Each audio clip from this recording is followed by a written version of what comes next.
I'm kind of torn which starter to choose here. I've got to try and figure out if they'll learn moves that give me an advantage over the starter I'm weak to.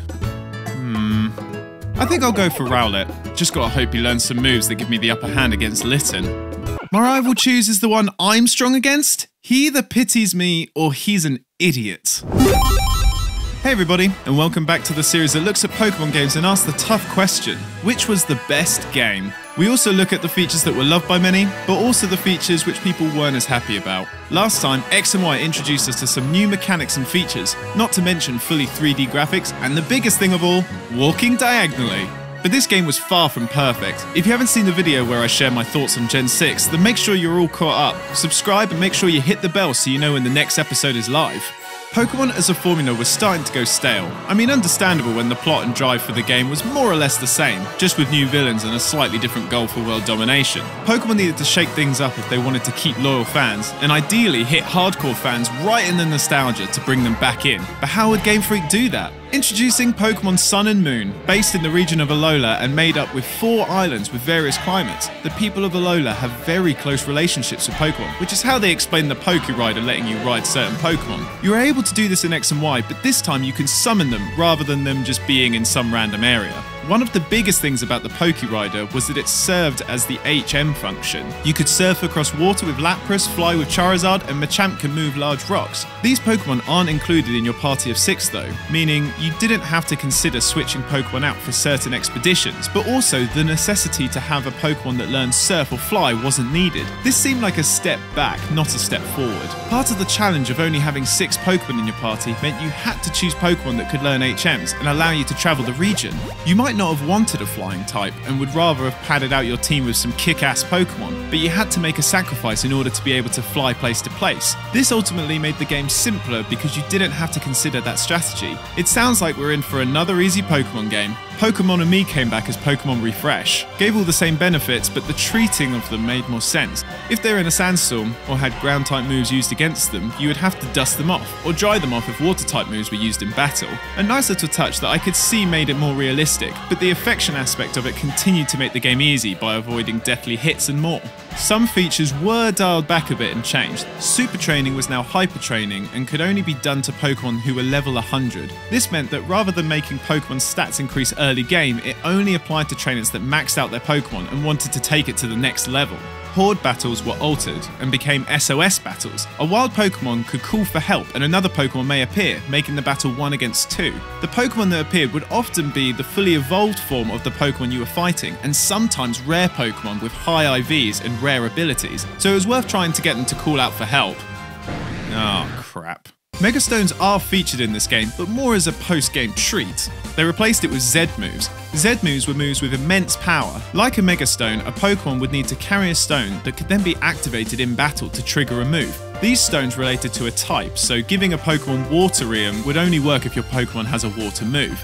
The power of the move varies depending on the base power of the first move, so a Water Z move using Water Gun would not be as strong as Hydro Pump. I felt this was pretty cool, and some Pokemon had unique Z stones which was cool, but there was little skill in it. Once a battle, rather than just using your most powerful flying type move, you would use your most powerful flying type move, just obliterating the opponent. I honestly felt like I could have won the game without them. Some of the animations were cool, but clearly made with a certain Pokemon in mind, because some of the Pokemon look weird doing it. Like, what is that?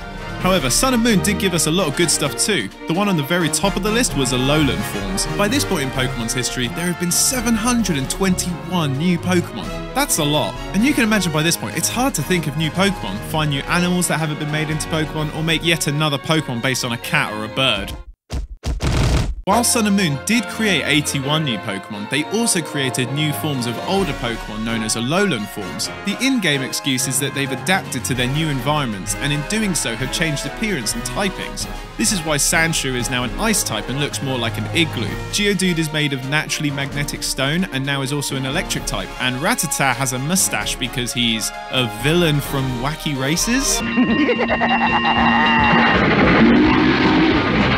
Some of the changes were cooler than others, but what I loved about this was it gave Pokemon from Gen 1 new life. They swapped types around and new abilities and honestly made more sense than making a new Pokemon, which would basically be the same thing. It was fun, and in terms of them being animals adapting to the environment, it made sense. And it was nice that they just used Gen 1 Pokemon too. They did hit us right in the nostalgia. Sun and Moon, you crafty little thing. You played me like a damn fiddle. One change I really enjoyed was the Pokédex. Like in X and Y, it was split into sections, which worked well as Alola is split into islands, but what I particularly liked was how the interface worked when catching a Pokémon. If you caught a Pokémon that had an evolutionary line, it would show you another step or two more. While it sounds silly, I think giving little rewards like that through the game made it more exciting to catch them all. It made me want to do it, and I hadn't bothered to do it in a long time. Considering the main point of the game is to encourage you to catch Pokémon, I think this was a success. The Pokédex became your center for everything. Rather than the additional gadget, it was your home, map, and was Rotom. Yup. The legendary Pokemon from Diamond and Pearl is now shoved into everybody's Pokédex as your sentient encyclopedia. But he can do more than that. Remember Pokemon Snap? The classic game that we all wish would come back? Well, with the new minigame Pokefinder, it's not quite as good. Random points in Alola allow you to make Rotom a camera and take photos of Pokemon moving around in the wild.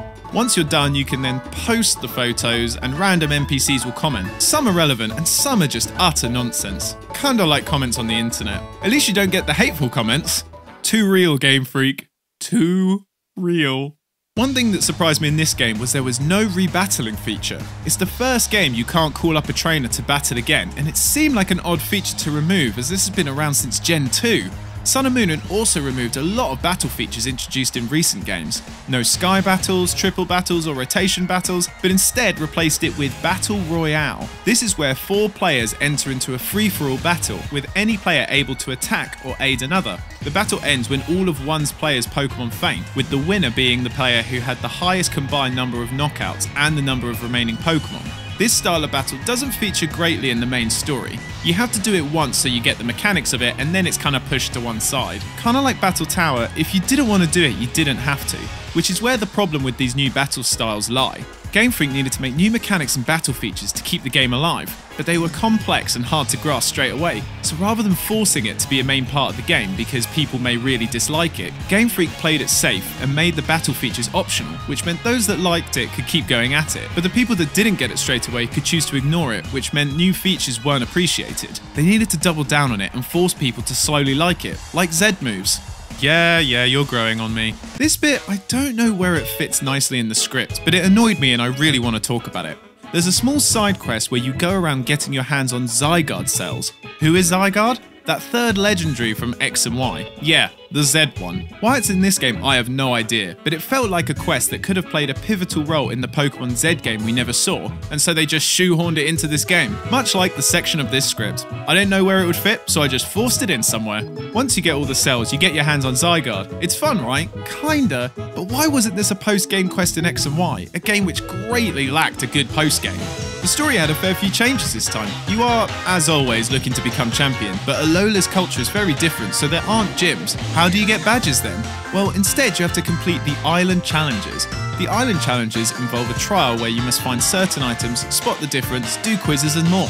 Once you do these, you have to take on what's known as a totem Pokemon. This is a large version of a Pokemon designed to test you on this trial. Once you defeat them, you have completed the trial. There are a few trials per island, and once you complete all the island trials, you have to fight the Island Kahuna, an actual battle with a trainer. Once you've completed all the trials, a trainer would normally reach the summit of Mount Lanakila and have a final trial where they would have to defeat all 4 Kahunas in a row.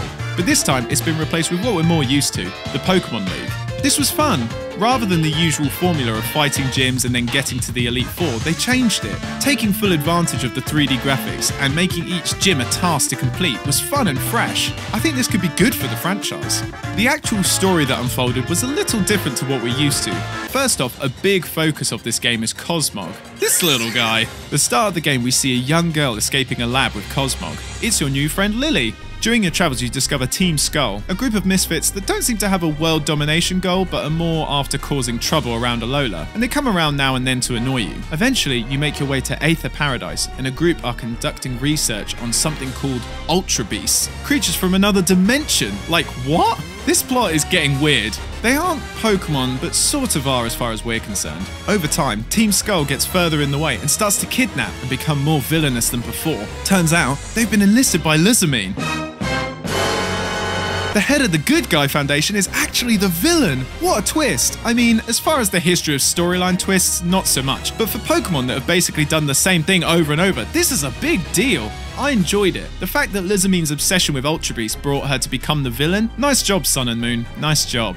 I know what you're thinking though, what about the box legendaries? Well, our friend Cosmog becomes either Lunala or Solgaleo in order to take on the threat of the Ultra Beast, and you save the day. The usual stuff. But this was a fun story. I think Pokemon tried a little harder with the story and made it enjoyable to play again. A lot of changes that were made in this game paid off. Z moves, yeah, they're okay, but the new Trials and Alola Forms were a big hit and worked incredibly well. Not to mention how the day and night cycle was different. Moon's 12-hour difference meant that daytime was night, because the game is called Moon. See what they did?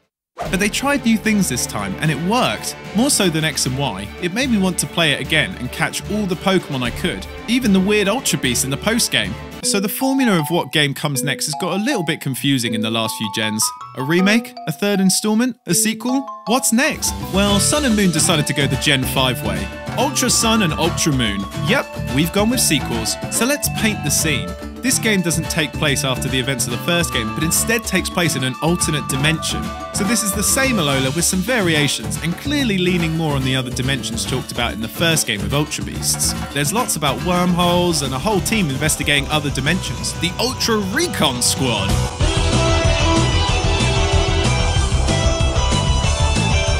There are just a few new locations, new beaches and new features.